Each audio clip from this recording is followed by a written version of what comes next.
मियाँ बीवी के झगड़े कैसे रोके जाएं? इज़दिवाजी ज़िंदगी मोहब्बत, इसार और बाहमी एहतराम पर मबनी एक मज़बूत रिश्ता है, लेकिन बाज़ औक़ात इख्तिलाफ़ात और झगड़े इस रिश्ते को कमज़ोर कर सकते हैं।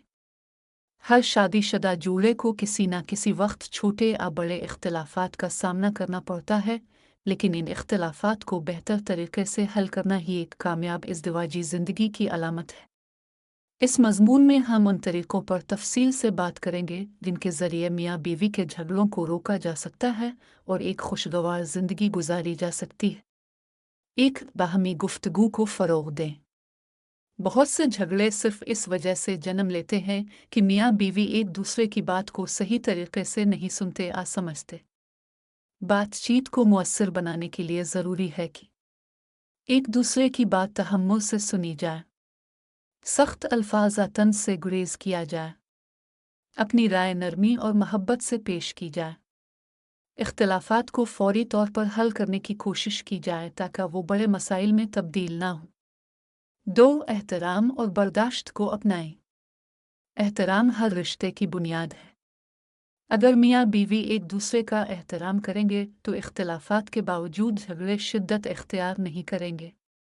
इसके लिए ज़रूरी है कि इख्तिलाफ़ राय के बावजूद एक दूसरे के ख़यालात की कदर की जाए। गुस्से में तल्ख़ जुमले कहने से गुरेज़ किया जाए, क्योंकि ये दिलों में दूरी पैदा कर देते हैं। सब्र और बर्दाश्त को अपनाया जाए, ख़ास तौर पर जब किसी एक का मूड ख़राब हो। 3. मुआफ़ करने की आदत डालें। बसा औक़ात छोटी छोटी बातों पर ज़िद करने से झगड़ा तूल पकड़ लेता है। इज़दिवाजी ज़िंदगी में खुशगवारियत के लिए ज़रूरी है कि गलतियों को नज़रअंदाज करना सीखा जाए, मुआफ़ी मांगने और मुआफ़ करने का रवैया अपनाया जाए, एक दूसरे की गलतियों को बार बार याद न दिलाया जाए बल्कि आगे बढ़ने की कोशिश की जाए। 4. घर के मामलात में शिराकत दारी करें। बहुत से झगड़े इस वक्त जन्म लेते हैं जब दोनों में से कोई एक महसूस करे कि इस पर ज़्यादा जिम्मेदारियां डाली जा रही हैं। इसलिए घरेलू कामों में एक दूसरे का साथ दिया जाए, माली मामलात में शफाफियत रखी जाए, बच्चों की तरबियत में दोनों अपना किरदार अदा करें। 5. खुशगवार वक्त गुजारें। मोहब्बत और खुशी के लम्हात झगड़ों को कम कर सकते हैं।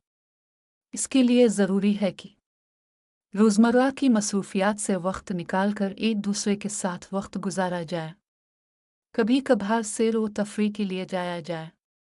तहाइफ़ और मोहब्बत भरे अल्फाज से एक दूसरे को खुश रखा जाए। 6. दूसरों की बातों में आने से गुरेज करें। बाज़ औक़ात बैरूनी मुदाखलत जैसे ससुराल या दोस्तों के मशवरे मियाँ बीवी के दरमियान झगड़ों का बाइस बनते हैं। इसलिए ज़रूरी है कि इज़दिवाजी मामलात में हद से ज़्यादा मुदाखलत को रोका जाए।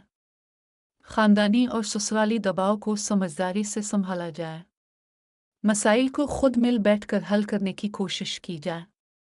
7. दीन और रूहानी अक़दार को अपनाएं। इस्लामी तालीमात इज़दिवाजी ज़िंदगी के लिए बेहतरीन रहनुमाई फ़राहम करती हैं। नबी अकरम की इज़दिवाजी ज़िंदगी को मिसाल बनाया जाए। अल्लाह ताला से दुआ की जाए कि वो रिश्ते में बरकत अता फ़रमाए। नमाज और दीगर इबादात को ज़िंदगी का हिस्सा बनाया जाए, क्योंकि ये दिलों में सुकून पैदा करती हैं। नतीजा: इज़दिवाजी ज़िंदगी को कामयाब बनाने के लिए ज़रूरी है कि मियाँ बीवी एक दूसरे के जज्बात और एहसासात की कदर करें, छोटी छोटी बातों को नज़रअंदाज करें और इख्तिलाफ़ात को हिकमत और सब्र से हल करें। अगर ये उसूल अपनाए जाएं तो मियाँ बीवी के दरमियान मोहब्बत और हम आहंगी बरकरार रहेगी और झगड़ों की नौबत कम से कम आएगी।